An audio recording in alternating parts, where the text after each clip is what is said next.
Okay. All right. Welcome, everybody, to our August 6th Directors Call. Thanks for joining in today. We have a nice-sized group on the call today. So for our attendance, I'm just going to have you utilize the chat, please. If you would please put your name, the site that you're with, and if you want to put a fun fact about yourself in there, I guess that would be fine with me today. But with that being said, I'll have everybody utilize that chat, and then I'm going to turn it over to Vic to kick us off. So thank you. All right, thanks, Crystal. As far as the financials, we're just getting stuff right now entered into the CASA for the next fiscal year. And so far, so good.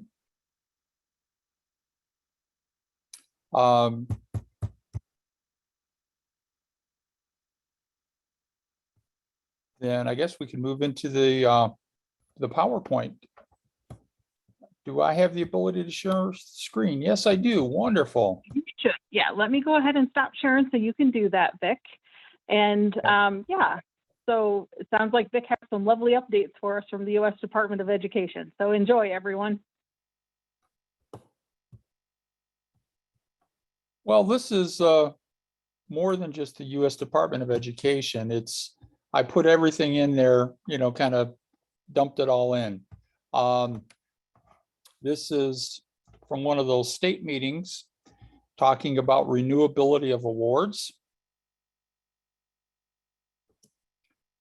And this is how the feds interpret the Every Student Succeed Act. And ESSA 4204 K, as you all know, it's in the application. We ask for a description of what you're going to do when the funding under this part ends. And what the feds did is they explained to us about the renewability of awards.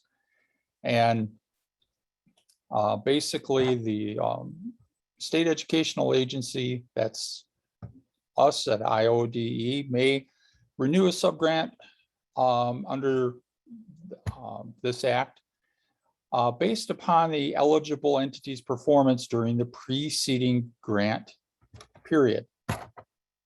So what that means is that for compliance reasons, we have to keep track of different things. We ask you for student attendance. We're looking at your journal ledgers and your claim spreadsheets, and every quarter we're making sure that you're doing what you're supposed to be doing with this grant. However, with renewability, there's also a time limit on how long you can get this grant. And that's something I wanted to clarify today. And basically, as long as we can end the grant before the long time period, but the maximum length of the grant is going to be 2 5-year periods.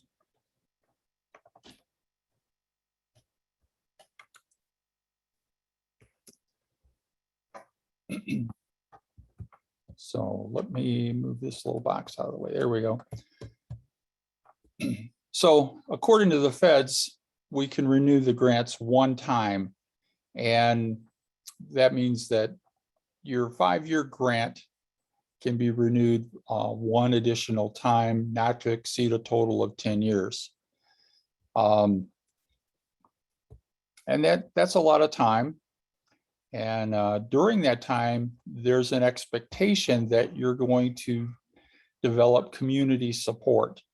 And that's why for the last few years, actually since I started, we've been working on developing community partners. And a lot of the stuff we've put into place has been to help you to prepare for when the grant would end. Things like the sustainability plan, giving us an annual update on how many community partners you have, meeting with those community partners between years 3 and 5 in your grant. All of those things are very helpful for you to develop local support for these programs. And that's not unusual for grants to have a time limit on those. Because this is the only competitive grant, that's why it has that. Title I is a little different because Title I is ongoing funding to the schools. So in Iowa, what we did is we worked on increasing capacity building with sustainability and partnerships in order to get everyone ready for this. So let me explain renewability in a nutshell. You have your first 5-year grant, the initial grant, and then your second 5-year grant is considered your renewed grant, for a total of 10 years of funding to establish a strong, locally sustained program. And that gives you 10 years to develop community partners. Now in Iowa, we have a large number of community partners, and that is growing every year. Community partners, one of the things that's nice about that is funding from them, you have a lot more flexibility than funding with federal dollars. So we're going to be also working on this upcoming school year on developing even more with community partners. Now, some people may say, well, it would be impossible for us to sustain this program without, the federal funding. Well, we've got an example for you. Cedar Falls has over 10 years of experience. Dave Welter, and he sustained that program, and he only had 5 years of funding. He didn't have 10 years. But they were able to keep that program going at a middle school, and middle school's even harder to do than an elementary. So here's an example of some numbers. So if you start out, if your award is $200,000 for years 1 to 3, your normal reduction would bring it down to 150. And the second renewal award, you would go down to 112.5. So, basically the whole program is structured to reduce the amount of federal funding with the expectation that you're getting those community partners in place. And keep in mind, for the last 10 years, every application has an assurance and in the narrative that you've been preparing to sustain your programs for when funding ran out. Here's another example of a smaller award, $120,000 years 1 to 3, with the 25% reduction years 4 to 5. And then the second renewed award, you would actually go down to 67.5. So those are two real world examples in Iowa of how that would work.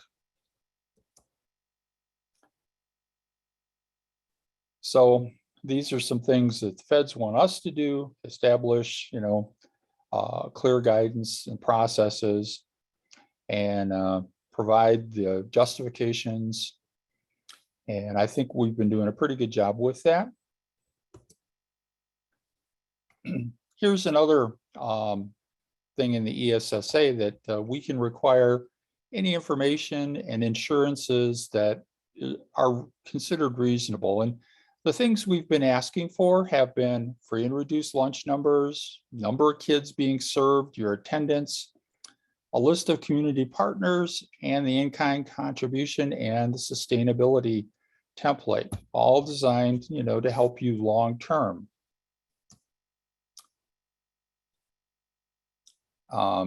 Here's another part of the ESSA that we have to do as a state, and that is when we do an application, conduct a peer review, distribute funding based on geographical diversity, and then the duration of awards is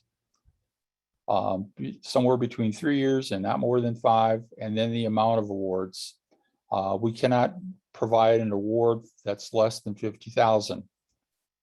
Every year I get small rules that say, we only need 25,000, and I have to say, I'm sorry that you could partner with another district, but we can't do an award that small. Okay, now a priority in the ESSA is, again, districts that are comprehensive in terms of needing support and improvement, schools that have a large percentage of children that are at risk, and when you're submitting jointly with a local community group. And this is reflected in our application for those 5 priority points that you can apply for, if you've got a high need school and you're applying jointly. So nothing really new to us, but this is just showing you the federal statute behind it. So Title I school. What is a Title I school all about? It's a school that receives funding with a large concentration of low-income students. The supplemental funding is supposed to help the kids with their educational goals, and they provide a lot of services like reading recovery teachers, for example. And there's a lot of services that can be provided with Title I. So there's thousands of Title I schools, and they provide students with extra instruction beyond the regular classroom to help kids meet state standards. And these schools are supposed to coordinate resources from federal, state, and local. So in that respect, we are similar to Title I, and a lot of our guidance follows similar paths, but not all of them. So there are some differences. Programs with Title I status should be serving about half of the kids with free and reduced lunch students. So if you've got a program that's operating with a handful of kids in a high poverty area, that's not a best practice. So here's an example. Building A has 400 kids, and 50% of those kids are free and reduced lunch. That means 200 of those kids are in poverty, and you should be serving 100 kids, 50% at a minimum, to make a difference. And this is research-based. We want to have our programs make a difference and take those schools from being in need of assistance to not being in need of assistance. That might mean that if you do an application, instead of trying to do 3 schools and divide up that money, you concentrated on 1 or 2 schools to, really serve the kids at a higher level.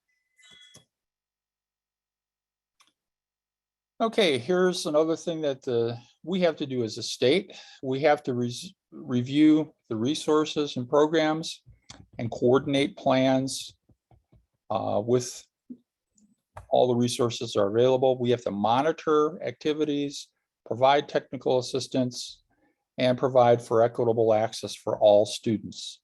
And we've done this over the years. We provide more professional development, I think, than most states. And we also have, we were the first state to provide guidance for kids with disability. And, all students means all students.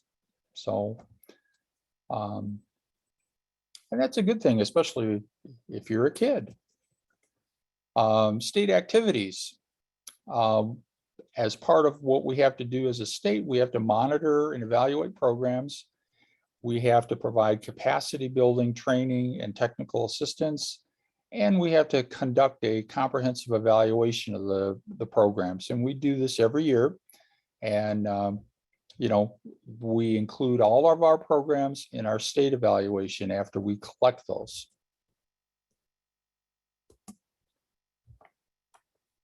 So we provide training and technical assistance. Yeah, I don't work in the afternoons. It's not our program. No. And she goes, I Somebody's wanna got their touch mic base with on. you. And I was like, what?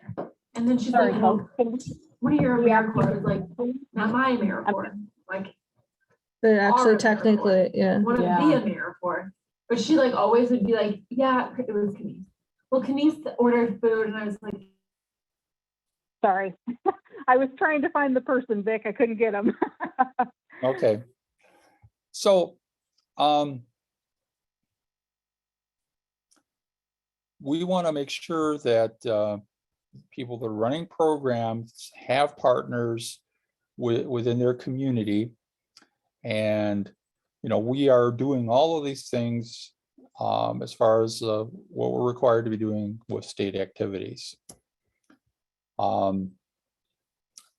Providing a list of external organizations. We started that a couple of years ago, and we have that posted on the Iowa After School Alliance page or the 21st Century page that they maintain for us, and we link it onto the department. And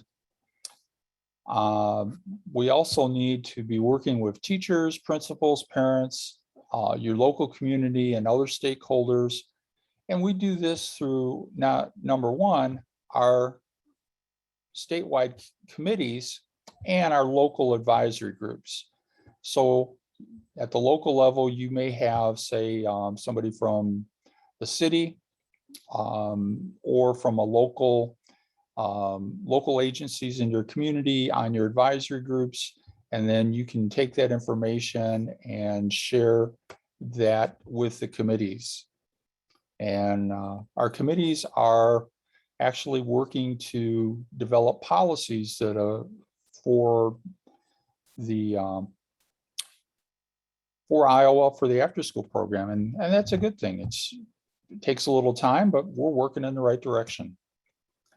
So in the grant contract every year, there are some requirements, and this is what it looks like. Although I don't know if everybody reads through it. It's kind of all crunched because I had to try to fit it into a little text box. But there's another way of looking at it, and this is another way of looking at it.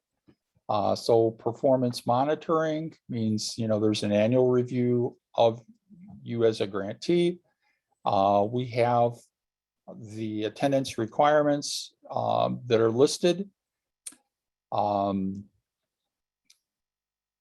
The requirement for you to enter your data in the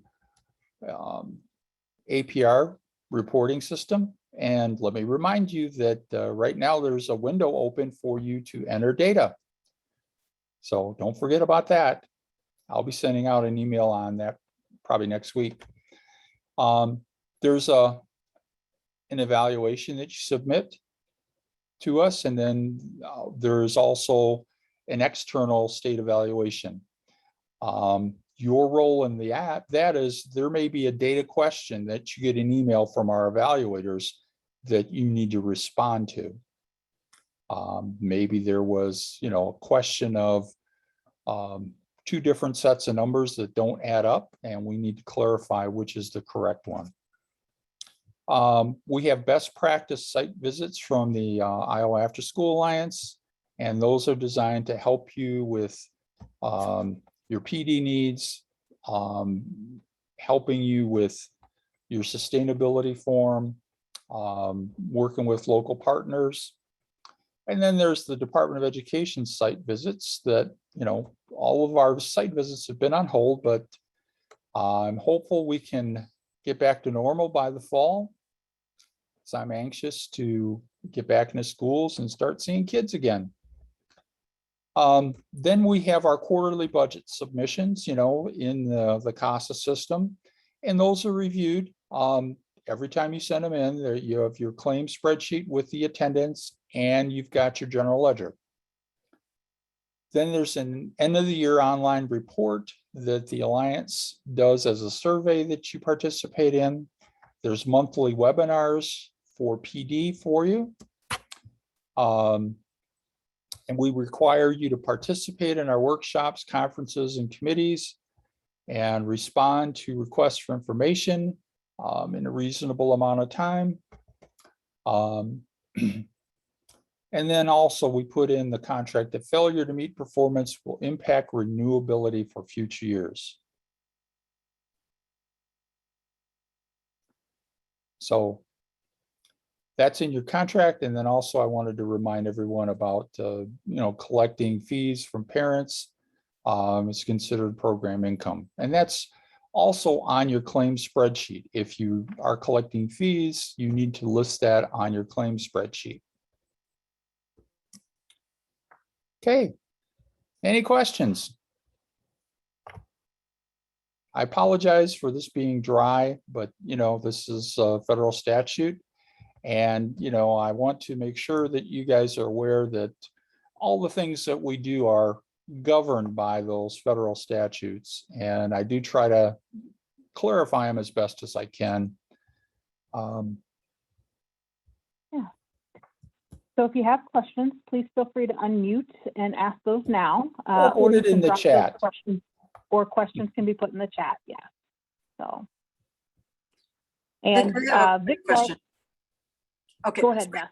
I have a quick question. This renewing it for 5 more years after the 5 years is up, that's something new, correct? Nope.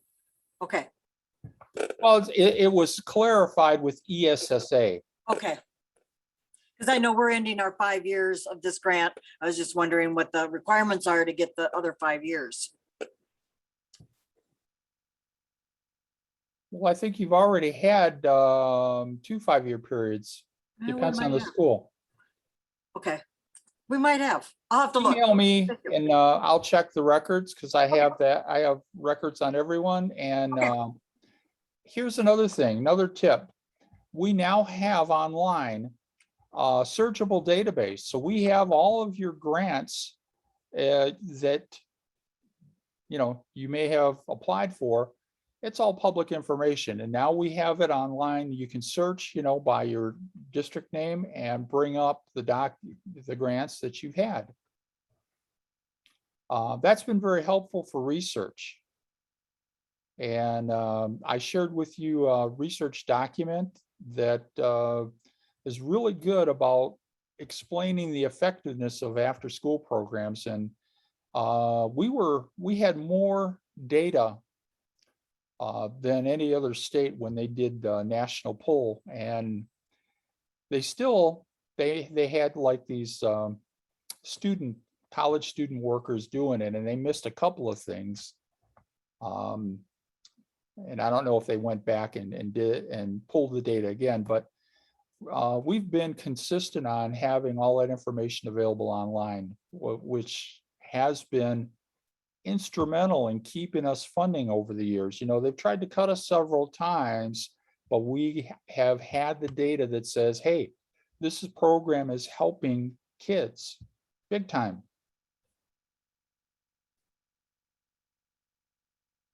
Okay, so a couple of things. So the data that Vic just referenced was in a PDF that I just dropped into the chat. I will send that out to everyone after the call, and we will also post it with the recording of this meeting today on our website. So grab that in one of 3 places. And then we do have a question in the chat. So once the program has been renewed for up to 10 years, the program will no longer be eligible for federal funding. Is that correct? Well, not entirely. It's not eligible for the 21st Century Community Learning Centers grant. There's other federal funding that they might be eligible for. For example, there's a full service school grant. That's federal funding that you would be eligible for.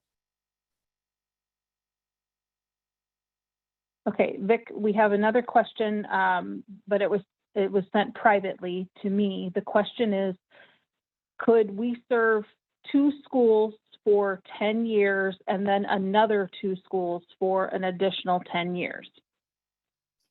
Okay, we track by the school. So at the end of 10 years, we're not going to wipe districts out. Our applications are school based. So if that school has had funding for 10 years, that school will be ineligible for, applying for this grant. However, for example, let's take Des Moines. Des Moines has a lot of schools with, in fact, I think most of their schools are over 50% free and reduced, and they go up to 100%. So Des Moines has one school that maybe has 100%. They've had funding for 10 years. They can't apply again. However, they can choose another school. And Des Moines can still get funding, but not for the same school.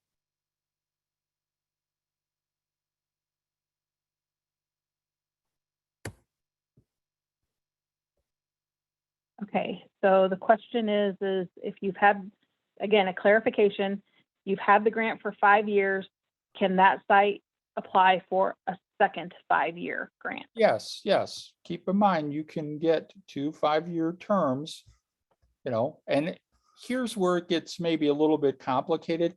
Sometimes you get 5 years and then you didn't make it, you didn't get a high enough score. And then there's a break, but you then apply again. So your 2 5-year terms may actually be taking you 11 years. Or maybe even 12 if you applied 2 more times and you didn't get it.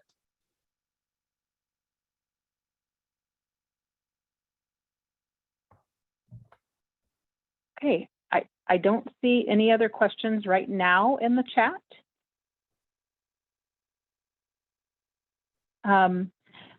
Vic, while you were doing your portion of that presentation, I did send you an email reminder to send that slide deck to me, and I'll be happy to post that along with the recording and other supplemental materials for today's meeting.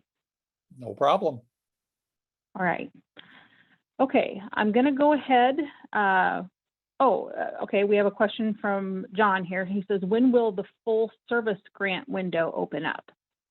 That I don't know. That's a different agency. I don't directly deal with them.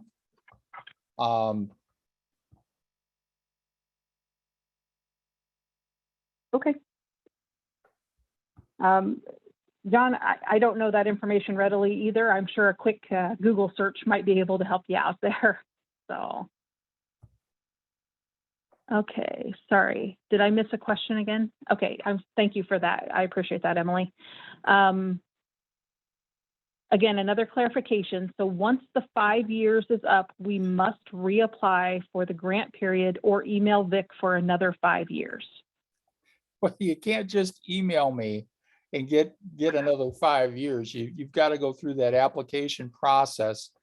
And that helps us to see where your grant is. And the peer reviewers actually play a role in, are you doing what you're supposed to be doing? Are you meeting the terms after the 5 years? It should be easy for you to get renewed for that second term if you've got all of your documentation in your application.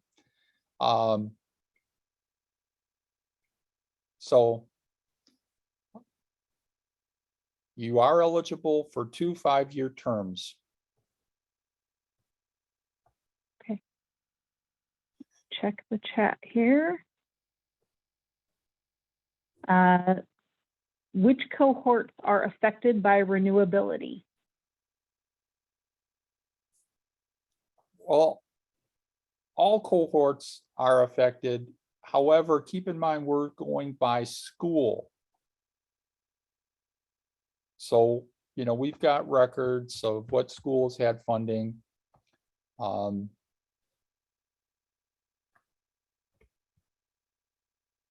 Okay.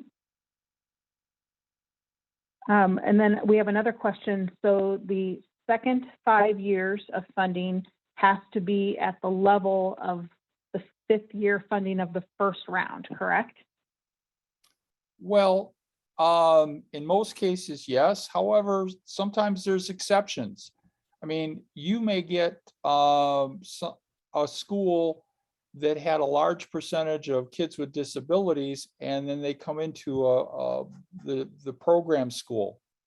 And you may have 50 kids with disabilities, and you may need extra funding to be able to serve them properly. So, we're not going to be like bureaucratic to where it's absolute, that we're going to look at each situation.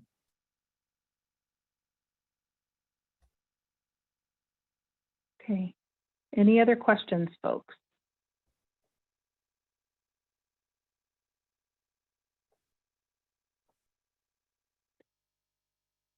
Okay. So as with anything, if you are sitting at your desk this afternoon at 2 o'clock and a question pops into your head, don't hesitate to send that through email. Be happy to help you out any way that we can. And if you need to schedule a phone call for more specific information, you know how to get a hold of Vic and or myself if it's something that I can help with. So, all right, I think we'll go ahead and move on in the agenda since I'm not seeing any further questions in the chat. We're going to move into our program updates, and Vic, I'll kind of take the lead here, but please Sure. jump in if you need to say anything. So we always have APR as a reminder on here. Our summer 2020 window is closed. It's complete. That was done June 30th. You should be entering data for the fall of 2020. It opens July 1st. It's going to close the end of August. So you have about 2.5 weeks, give or take, here to get that done. And then your spring data will open on September 1st, and you'll have until December 15th to do that. Again, if you have questions about the APR, you get locked out of the system, something like that, you can contact Tim Glenn for information about logging on and things of that nature. And I'll grab his email and pop that into the chat in just a moment. Unless, Vic, if you have it real quick, maybe you could do so as well. Well, it's pretty And easy. if you- It's tim.glenn, GLENN @iowa.gov. And let me also say, you guys have done a fantastic job. We've been meeting 100% of turning in all of our data. And, you know, that's great. And I've been having to work on improving our compliance with the APR as well. With the new system, I get a report that says, oh, you've only got 68% of your people have put the data in. Then I get an email from my program officer after that. So, you know, they're watching us more closely, and that's because this APR data is so critical to our continued funding. So with that in mind, it makes a lot of sense to participate with this. Absolutely. So again, questions about the APR regarding the logistical support, again, you get locked out or something like that, contact Tim. Questions about the information itself that you're inputting, you can reach out to Vic or myself. I'm also happy to jump on a call and do some screen sharing and help with anybody who needs some help with that. So thank you for that. Going to move on to committee updates. So she's not on the call today, but I do want to give a shout out to Elena Zolar from Council Bluffs. She is our Communications, Sustainability and Partnerships Committee Chair. And under her leadership, that committee has requested kind of an executive style report out to help all committees be more interconnected and to do a more comprehensive approach to the work that those committees are doing. So if you have participated on a committee recently, you've heard me reference the fact that we're going to be asking each committee to develop a committee-specific guide. This document can be used to recruit new members to your committee, and then it also can be used as kind of an onboarding style tool. So I will be meeting with the committee chairs next week. We'll be going over the template for that guide, and then we're also going to be discussing this exec committee idea from the Communications Committee as to how we can better share information across those work groups. So I think that's a very exciting thing. You know, we talk a lot about silos and preventing silos in this work, and I think that'll be a nice start to that. I also want to give a shout out to Caitlin Schmidt from St. Mark. She is the chair of our evaluation committee, and under her leadership, that group has done a really fantastic job of putting together some new forms for people to be able to use that will directly align with our new GEPRA measures. So they are doing a little bit of testing right now of those documents, and then we'll be ready to roll those out very soon. In fact, the evaluation committee has asked to do a presentation at our impact conference about the new forms and about evaluation best practices. So if that's your cup of tea, if you love data and things of that nature, you'll be sure to want to check out that portion of the impact conference. Also, just want to give everybody a general reminder that you do have a requirement under your 21st Century Grant that for each cohort you participate in, you're required to participate in one committee based on that cohort. So if you have two cohorts, you might be on the Family Engagement Committee and the Program Support Committee, or something of that nature. Now, we do have that kind of bonus committee, which is our new grantee staff transition committee. And even though we say it's a committee, it's really designed to give those brand new sites or new staff to those sites the support they need with that kind of base level knowledge about 21st century, and then help them to adjust to reporting and all of the other grant requirements that come with this. So that committee, we do ask people to participate in that committee as an addition. It doesn't count towards your cohort requirement, but you can count time for that committee as your professional development hours. So just be sure to log that accordingly when you're filing your report. Crystal, let's back up Yes. just a little bit. The template that the evaluation committee did was shared out at the national meeting. The feds loved it.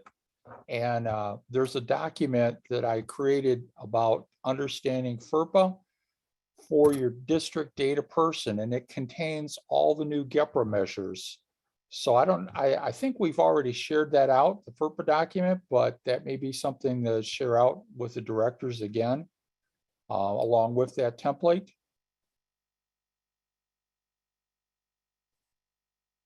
I'm sorry, Vic, my phone kind of crackled a little bit there. Can you repeat that? Okay. The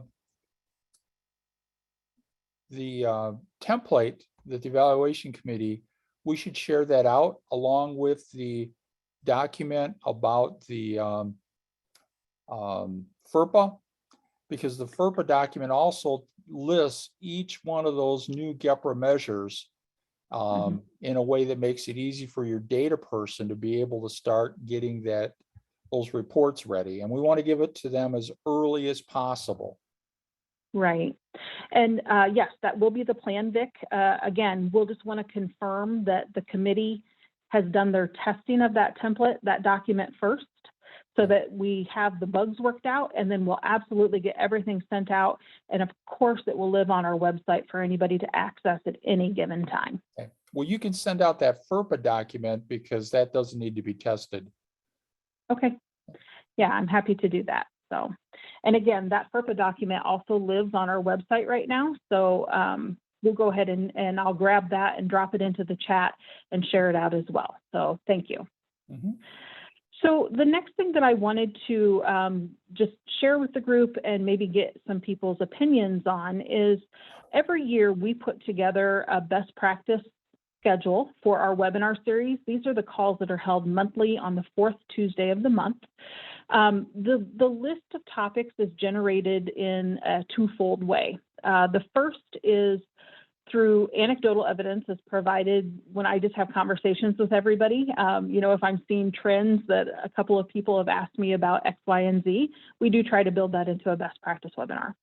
Another way that we build out this list is by looking at your professional development templates that are submitted annually and seeing if there are areas where we could maybe boost some information.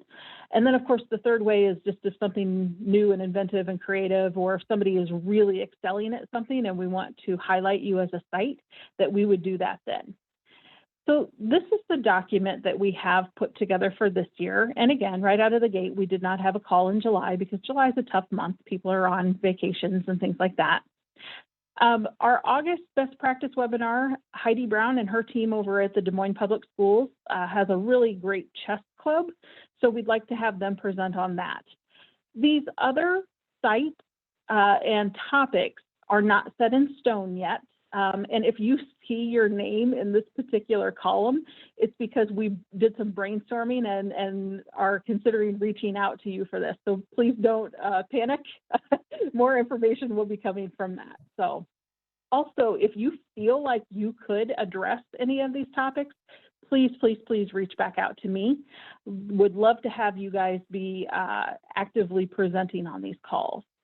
But the list of topics that we came up with for this year includes building quality partnerships, attendance, what to do with kids over a break, a holiday break, or God forbid, a pandemic break if we were to have one of those again, children's mental health, how social emotional learning has helped kids recover from the trauma of this past year and beyond, how before and after school programs can positively impact dropout prevention, gearing up for summer with partnerships, and you see we've identified a few.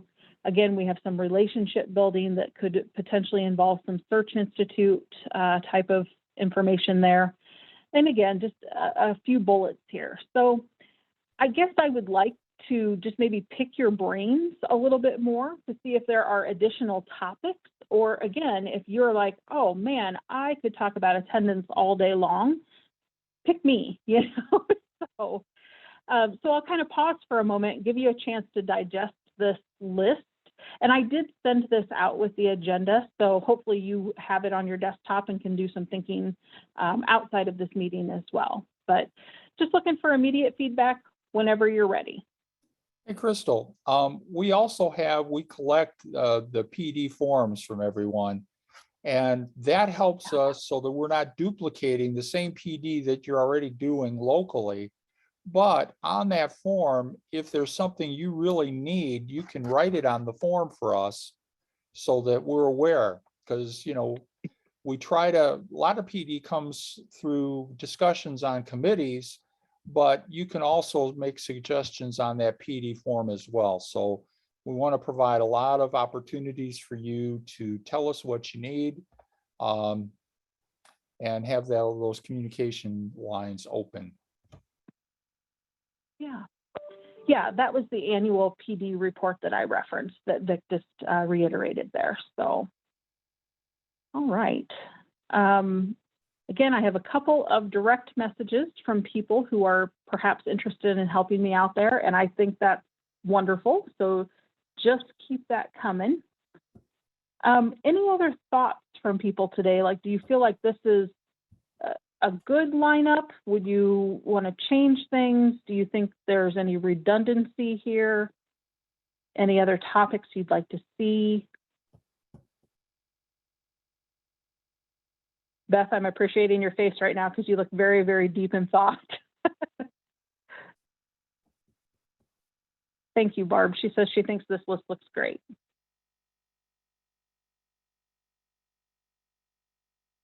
All right. Again, if something pops up and you think it would be a great best practice webinar, thinking again about that, we usually hold these for about an hour. Please reach out to me. Love to hear your feedback on this. So I'm going to switch back to the agenda. And I'm going to move on to literacy coaching for the 2021-2022 school year.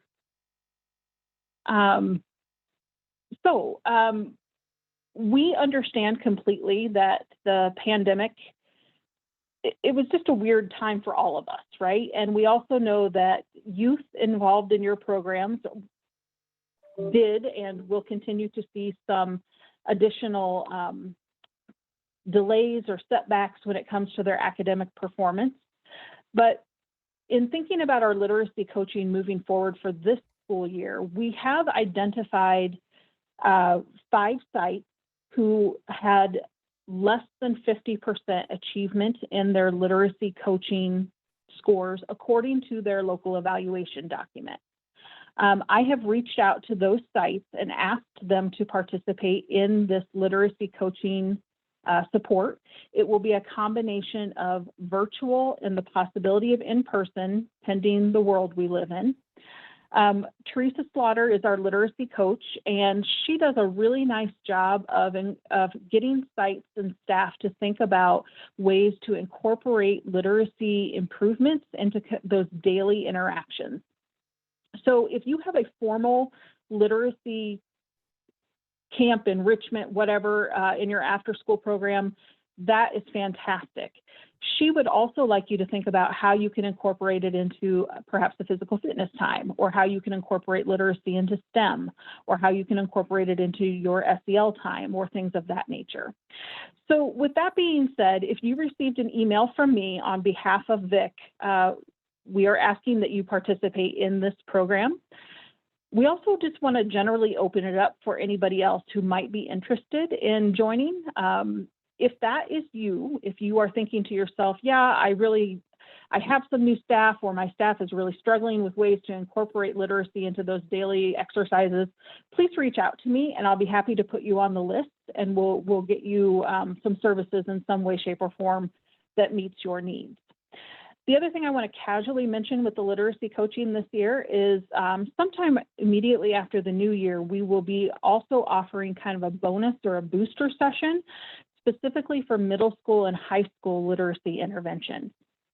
So if you have those groups, if you're serving those groups and you want to tune in to just that particular session, you're more than welcome to join us there at that time as well.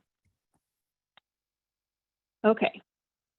All right, going to move on to Impact. Registration is open. Thank you to those who have already registered. Really looking forward to this conference this year for two main reasons. Number one, it will be nice to be able to be in person. Fingers crossed that can still happen.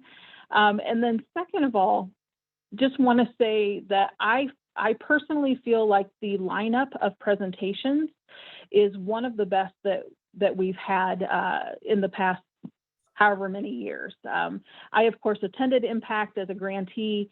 Now that I'm kind of behind the scenes, I'm appreciating some of those logistical supports that we put in place to make this happen. The work that was done by the Professional Development Committee, so a shout out to Kathy as the leader of that group, was phenomenal. We're able to have a couple of really dynamic presentations that were generated from that committee. Just a little bit of a teaser. One of them is re-engaging workforce, work study, and internship programs, because we had heard from the field that people were having some difficulties with staffing. So we're hoping that will kind of help generate some ideas there. We also have a topic that will be looking at how you can use state and local partners, so places like DHS, particularly their child care licensing, child care resource and referral, DCAT, Early Childhood Iowa, and then how those can be combined as partners for potential funding and or fundraising after your grant is done for that sustainability component. So I think that'll be a really good thing. I do want to drop this link, if I can grab it, in the chat. We are accepting nominations for our out of school time award winners, our Stars and Champions winners. So these are Innovator of the Year, Principal of the Year, Advocate of the Year, Friend of After School, and then of course our youth nominees. So if you have a deserving candidate in mind, we would love to have that nomination. And then once the nominations are received, then we'll go ahead and we'll do our voting and make our award announcements during the conference. And the last thing in this particular section then is that research document that I dropped into the chat earlier. It's some really good reading about the positive academic effects of after-school programs. As I mentioned earlier, we will share that out through email to everyone, and it will also live on our website when things are done. So, Crystal, yes. before we move on, we should also remind everyone that we work closely with DHS, and our conference will qualify for DHS education credits. So, yeah. You know, if you're not enrolled and you think your funding is going to be running out, that's another avenue for you to enroll with DHS childcare funding and start earning those educational credits now, because with DHS, the more educational credits you get, the higher reimbursement rate you can qualify for. So that's a, very nice thing. Yeah, and DHS has a separate stream of funds too that may be able to support your program. So be thinking about that. And again, if you have specific questions about that, I'm happy to make connections for you separately through email and so on and so forth. So are there any questions about program updates this morning?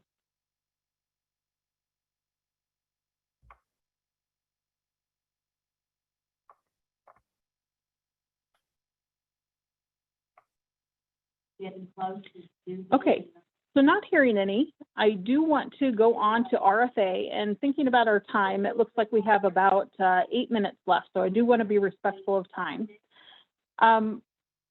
It's almost RFA season, folks. So, and in light of the discussion that Vic just had this morning, we are working very hard on getting the upcoming application to be an online application. We've heard some feedback from everybody. We've taken some of that feedback, some hints and tips, and we decided to turn this into an online application for your benefit, for our benefit. Hopefully this will help to limit some of those distractions that people had, to limit the, I'm sorry folks, I'm getting a little bit of background noise here, so give me one moment.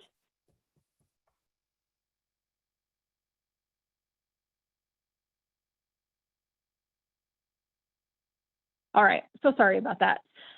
Okay, so the application this year will be online. We'll be rolling that out in September. It will be a December due date. We are asking that you complete a letter of intent. I really do think that this will be a good process for people to think about this year. As Vic referenced, we have nearly $7 million this year in funding. So that is a very exciting thing to be happening.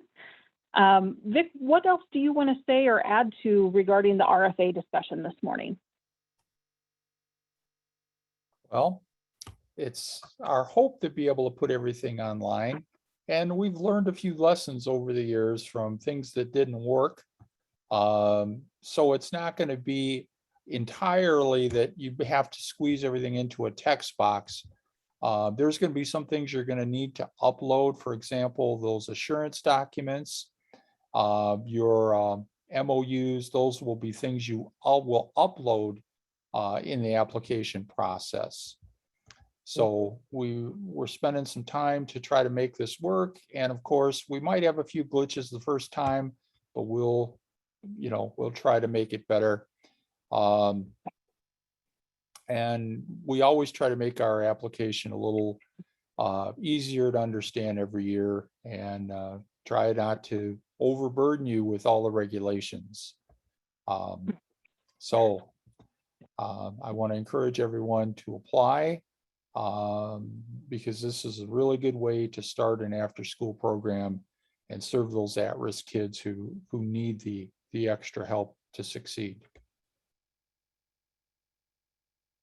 Yeah, thanks for that. So hopefully we'll have those preemptive bugs worked out of that system. I really do think that you will like the ease of this online platform for this application process. So with that being said, the last thing that I would say in connection to the RFA is we will also have both in-person and virtual technical assistance sessions for the RFA process this year. Be checking the department website for some dates. Those will be coming later this month. And then also we'll be sharing those out with the full distribution list so that people are made aware of when things are happening. I would encourage you to consider attending those because again, with the new process, I think there could be some questions.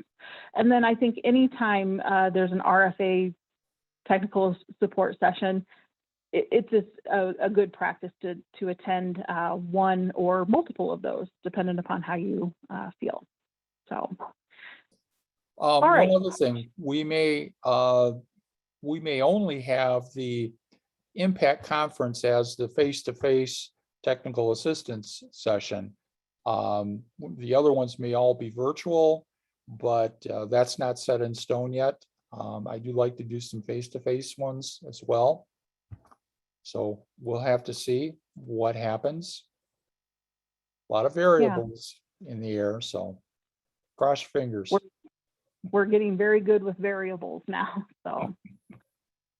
Updates from the Iowa After School Alliance. One thing that I would share with the group today is a couple of weeks ago, I took a call from a site in Southeast Iowa that was looking to start an after-school program.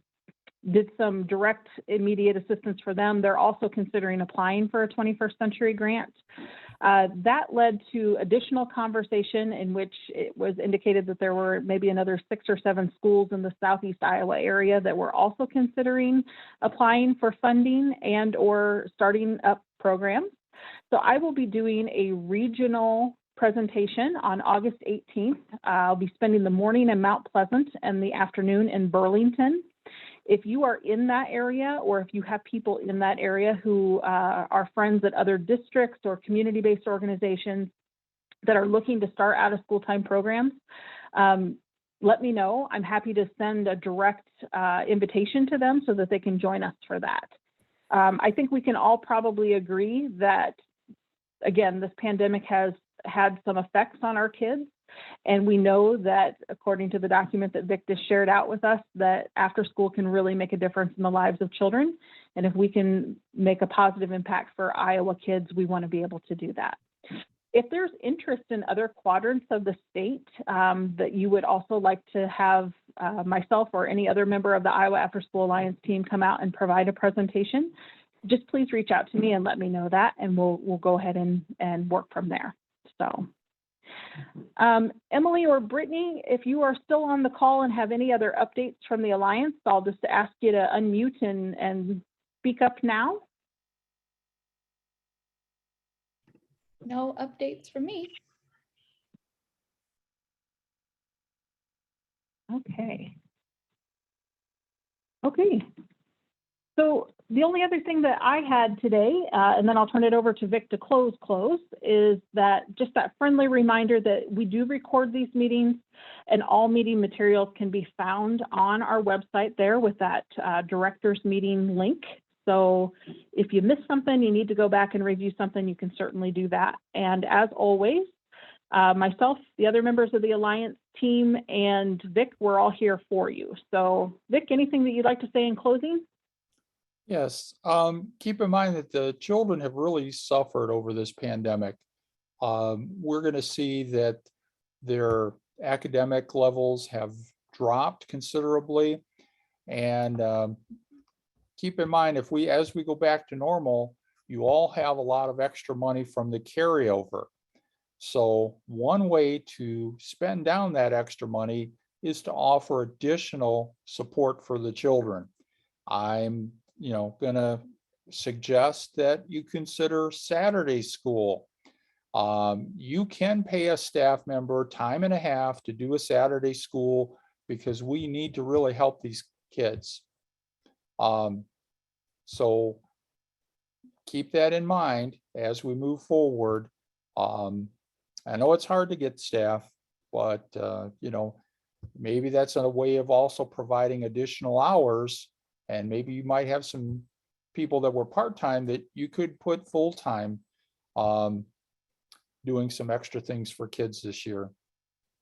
So I want to wish you a wonderful school year. And just remember, the reason we're doing this is for the kids. So I want to thank you for everything you've been doing, and just keep serving the kids. And with that, we'll close.